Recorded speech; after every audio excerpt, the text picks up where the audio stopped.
Remnant 2 is not Dark Souls with guns, although, how to look at it. The game definitely borrowed some chips from him. There is a corridor. Teleportation through stones, a la Grace. Or there are bonfires. There is a transition between the zones in the form of yellow fog and white at the entrance to the bosses. There are several classes to choose from.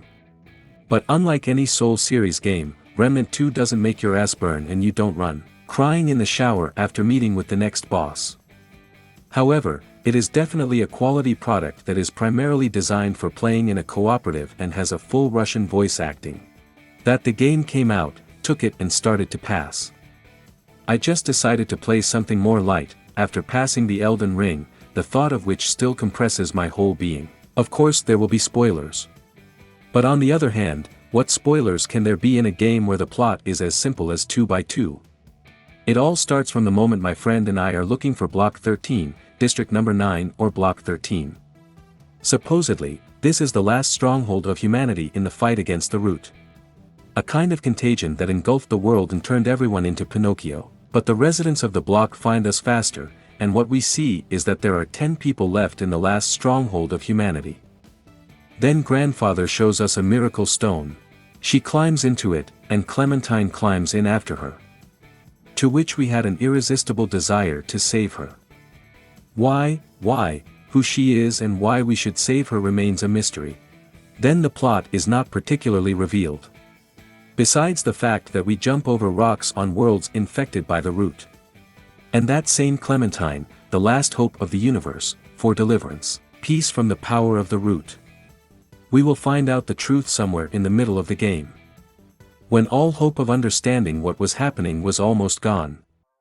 But now we know for sure that while Clementine maintains the water-salt balance of the universe, we are an anomaly that, at her direction, destroys the Root creatures, which eventually leads to an unexpected result.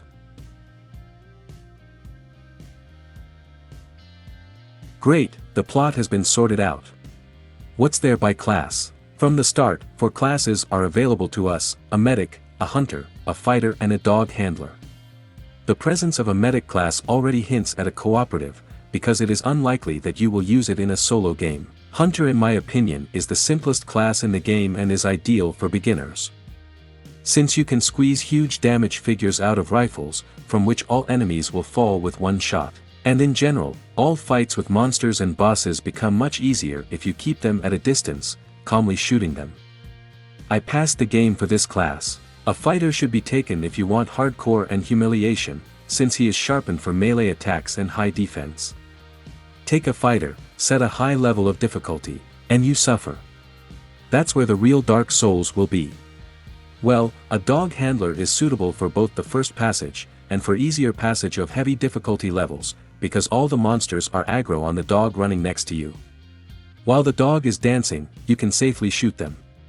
With bosses, such a chip will not work, here the dog will simply add more damage. There are also 7 more hidden classes or archetypes available in the game: Shooter, Explorer, Summoner, Engineer, Alchemist, Invader and Archon. All of them are opened by finding one way or another, the right items and crafting the right item from Wallace. How to open each of the archetypes is easy to find in YouTube by name.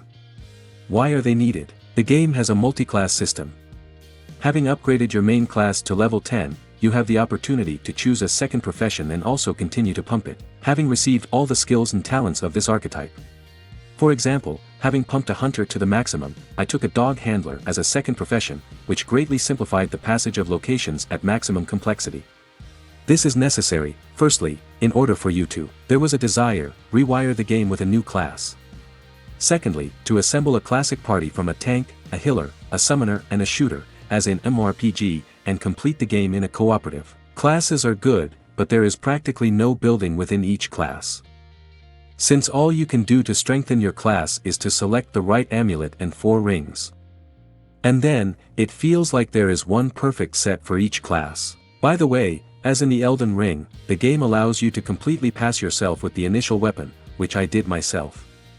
Your weapon will always be relevant, because there is its sharpening. The gun is being sharpened for different types of metal, which are scattered across the worlds and is pouring in abundance from mobs. Advice: If you sharpen the weapon at +10 and can't find the material for further sharpening it at +15 anywhere, then create a world with a higher level of difficulty. There's a much higher chance of knocking him out. There is nothing to tell about relics, mutagen and skills in weapons. Here you just choose what you like best.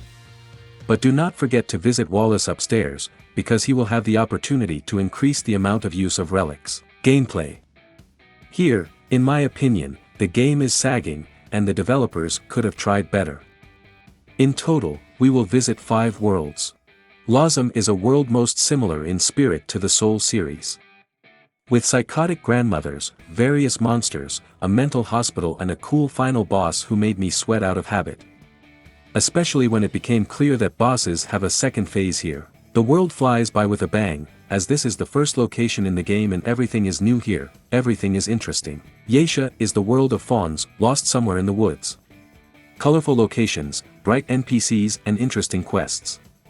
For example, by sending the Fawn Queen to hell, and refusing to help her, we will be caught and put in jail. Passed with a bang, but the Labyrinth and Nerid, 2 worlds, drove me into despondency. Large, half-empty locations, in the case of Nerid, also covered in fog, where you are like a blind kitten.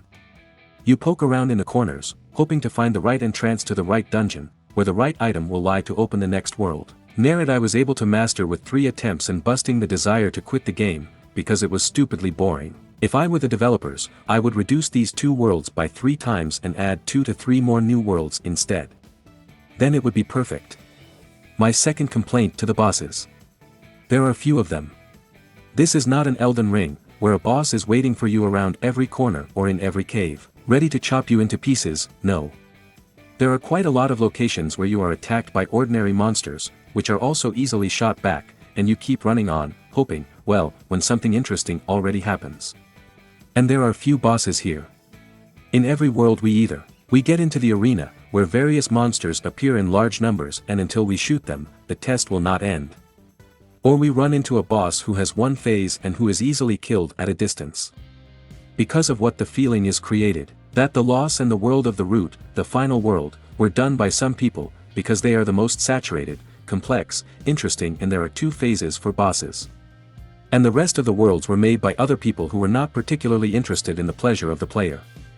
And finally, I have more of a question for you than a claim to the game.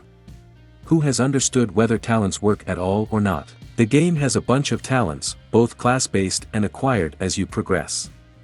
When class talents or talents that increase the amount of life or stamina are pumped, the result is visible and take off everything is clear. But there are talents, such as reducing damage from the elements, increasing the range of dodge, speed of overcoming obstacles, which are not at all clear how they work. For the sake of interest, after passing the game, I pumped all the talents to the maximum to see the difference and did not notice it. The character feels the same, both with 4 talents pumped, and with 15 talents. Do they work? Otherwise, this is a great shooter, which is 100 times more enjoyable in a cooperative and at a high level of difficulty. By the way, at the release, many complained about problems with optimizing the game. On lags and departures. Fortunately, everything went smoothly for me. Played on the 4070 card. For the first time I'm doing a review on a PC shooter, but the game really succeeded, so I'm not ashamed to tell you. So write in the comments as you like. And also do not forget to subscribe to the channel, put likes and bang the bell. The Ion was with you, for now.